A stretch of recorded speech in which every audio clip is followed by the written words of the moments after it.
Welcome to Motherhood, Aligned and Assigned, where we help guide mothers from symptoms to solutions. We're Dr. Serena Kaufman and Dr. Veronica Schultz, nervous system specialists helping families discover the missing link in their wellness journey. Join us as we translate complex health challenges into simple, actionable solutions for you and your children. Because your family deserves to thrive, not just survive.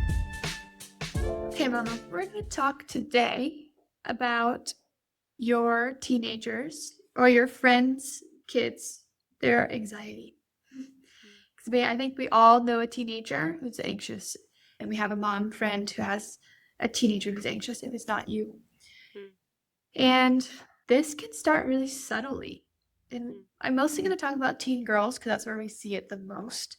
But it's the story I've heard from moms in my practice is that it's the abundance of pressure that our teen girls are putting on themselves to do everything, right? So she has school sports and she has her extracurricular clubs, and then she needs to go hang out with her friends, and then she needs to spend time with her family. And at the end of the week, she's just exhausted and overwhelmed because she's been showing up as much as possible, like full capacity all week. And then it's so easy for her to just, a switch is flipped and she's overwhelmed and has a meltdown, right?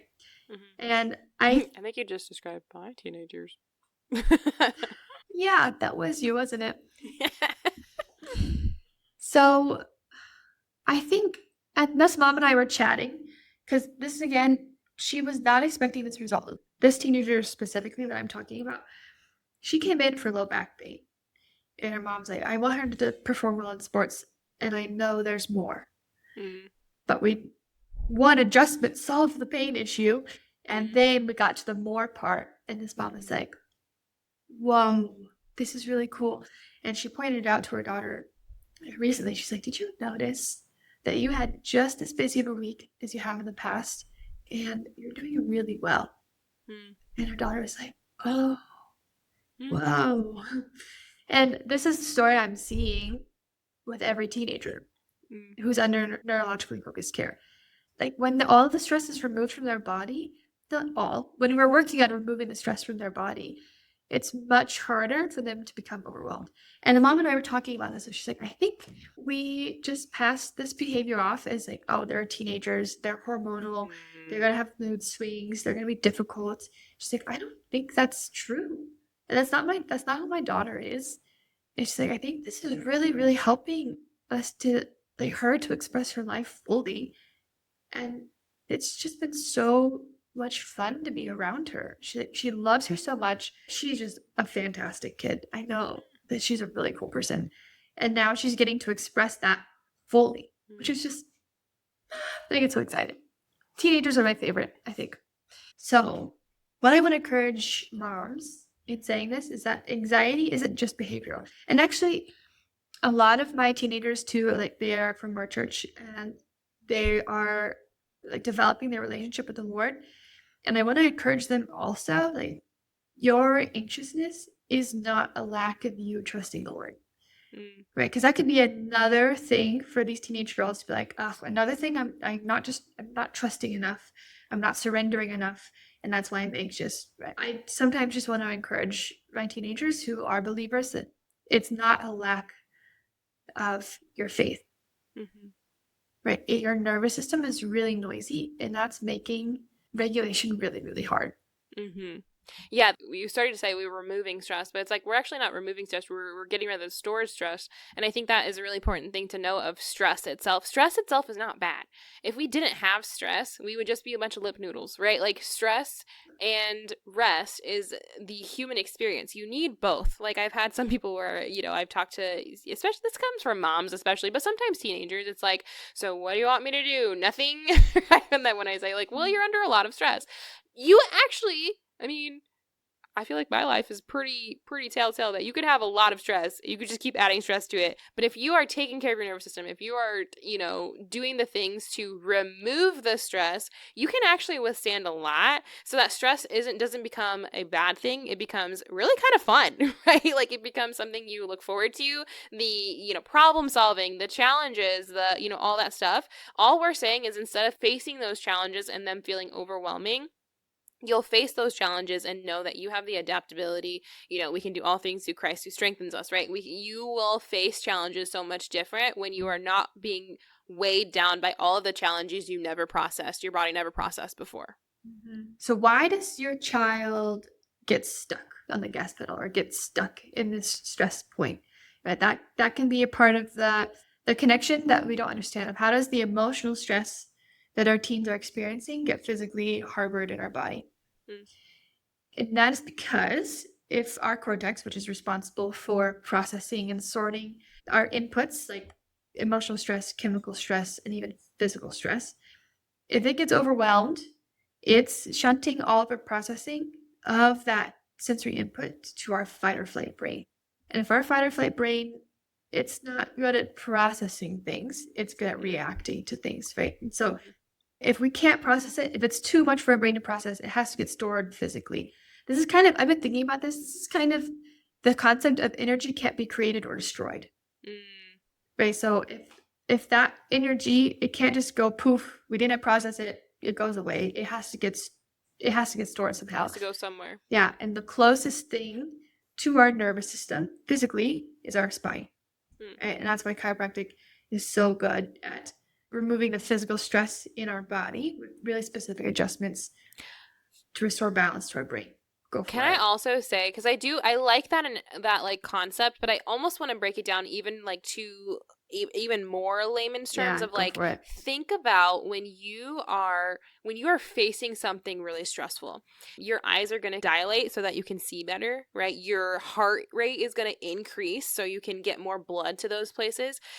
You have physical reactions to emotional stress, just like you actually have physical reactions to every emotional stressor. And so if you think about that is a lot of energy that your brain needs to even coordinate all at the same time. And then when we're stuck in that's when we start to have things like, even like going back, if we have that for a long time, it's like heart disease, right? It's like, it's psoriasis, if you're like me. It's the body's chemical reactions. And now we're getting into chemical, right? So it's like you have an emotional thought, but it triggers a chemical response, which creates a physical outcome. And that is what we're kind of addressing, right? That is when that happens enough, we get into dysautonomia, right? It's like from a system standpoint, our kidneys are working too hard, our adrenals are pumping too much, right? It's not just like this like intangible process that happens. Your body is having these three things happening all of the time, right? Think about your digestive enzymes, think about your blood, right? How many chemical reactions happen in your blood, right? So the reason why the 3 T's affect us is because our body runs on 3 T's, right? Yeah. We're always having physical, chemical, and emotional things happening at the same time. And so when our environment is overloading our bodies with it, it just piles on and it doesn't know how to release it until it comes to chiropractic care. Where, like you said, the energy has to go somewhere. And so it's not that it just disappears when we get adjusted. It's integrated back in. We send off more chemical responses, more physical responses, so that the body can process and flush out and detox and do everything much better. It's a process of reorganizing patterns. Yes. Right. And the scans give us those patterns, and we look at how patterns are changing and becoming adaptable and optimal throughout care. Right. Yeah. We're doing energy exchanges of like, if there's a lot of stress stuck somewhere in your body, if it's anxiety, it's probably in your neck. I'm just going to say that. Call a shot here. Yeah, that's true.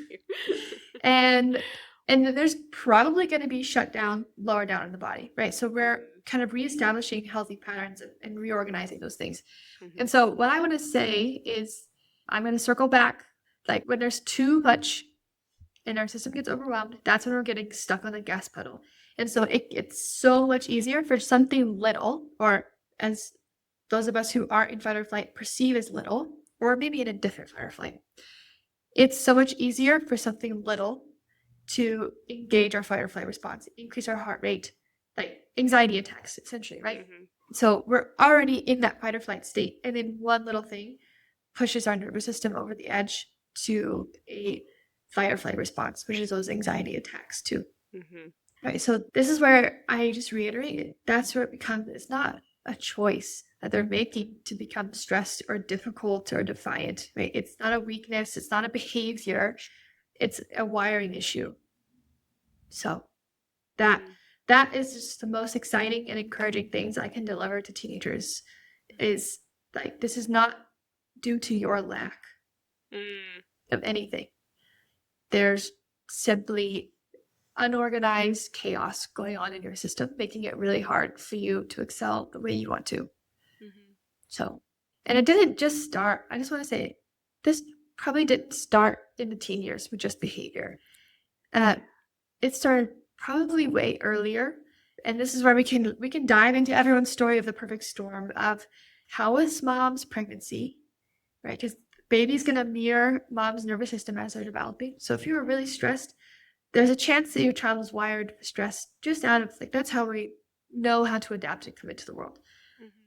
And then if delivery of having a baby was really stressful, emotionally, chemically with interventions, physically with interventions like C-section, forceps, long labors, or really, really fast labors, that's a physical early stress on the body. And can I interject really quickly Yep. too? If you have those two things, I think the thing about it is a lot of people think like it just runs in my family, right? But think about how many moms are stressed and then how many moms have stressful labors. And then those moms go and have babies and then those moms. And so maybe, I don't know, maybe we could be a little bit more empowered and instead of saying, oh, I was just born like this, we could say like, oh, we've actually been passing this down for a long time and it stops now. Yeah. Anxiety isn't neurologically, like, neurotransmitter inherited. I'm going to say, right? Mm-hmm. So let's take some accountability, okay? I've just had a patient who was like, just wanted to pass off her, she was older, and she just wanted to pass off her anxiety. She's like, well, my mom had anxiety, my grandma had anxiety, so that's just who I am. It's like, no, that doesn't have to be who you are.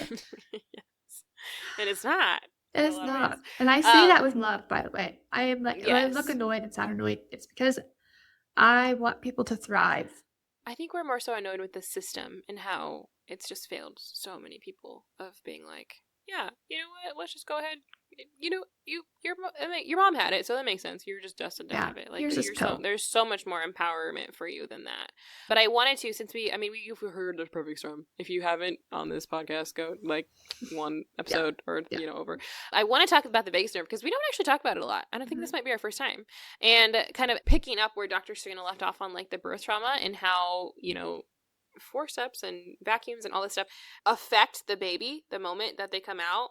The cool thing that we get to also influence, not just from a brain, we talk about the amygdala and the cortex and the hippocampus a lot, but we don't talk about the vagus nerve a lot and how it's the body's pretty much main nerve that goes all the way up to the neck, all the way down into the gut. And it's why so many people think that the gut is the most important. Maybe this can be our next episode, right? But why the gut is the most important thing.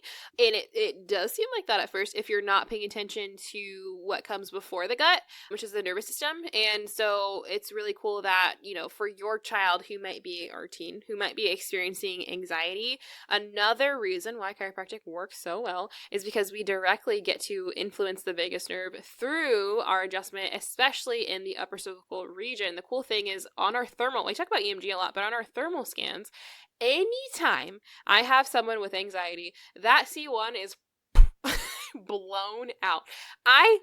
This is one of my favorite parts of my job, not because you're struggling with it, but because if I look at your thermal, I go, you have anxiety, don't you? Whether you brought it up or not. And people are like, oh my gosh, how'd you know? Because I'm seeing your vagus nerve or your, all of the resources that are headed toward your head to try and sustain the amount of brain power that you are using every single day to overthink, to analyze, to be embarrassed, to, all the things, right? And if you don't have anxiety, you're probably an overthinker, right? And I can literally see that on my thermal scan, and I can see it's blue also because you've been doing that your whole entire life. So I just like to talk about the vagus nerve and the thermal scan because we can also see, even if you didn't have the tension in your body, which you will, but even if you didn't, we can also take it a step further in that thermal scan and see how long you've been using those resources in your brain and connect it to the vagus nerve so that we can activate the vagus nerve and get the rest of your body to start functioning better because you have anxiety. You probably also have IBS. You probably also have issues going to the bathroom, and that all connects back to that vagal nerve, how it's attached at the very top of the, right after the brainstem and goes all the way into the digestive tract. Yeah. It's simply put, it's the vagus nerve is our brake pedal.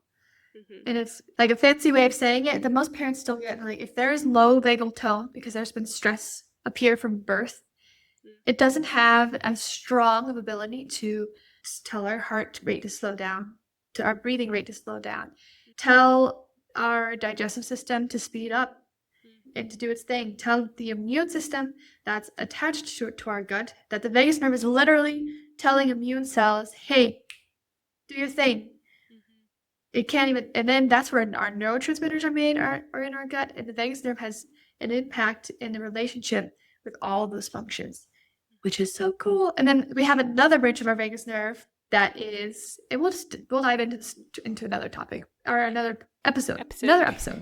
But the vagus nerve, one of the branches, is also responsible for our connection, the emotional connection in belonging in our purpose. And it runs through our body. You can't reason with a child whose brain is convinced it's in danger. We have to reset that system first. Mm-hmm. And that's all we're saying. Yeah. And that's teenagers right there. Right. Those teenagers that you're like, oh my gosh, I cannot reason with them. I say, well, are they stuck in fight or flight? It's really likely. Mm-hmm. If you're having a really hard time reasoning with them. So in our offices, we have these insight scans to tell what's going on. Are you stuck on the gas pedal? We have a scan for that. Is there a lot of noise in your body? We have a scan for that.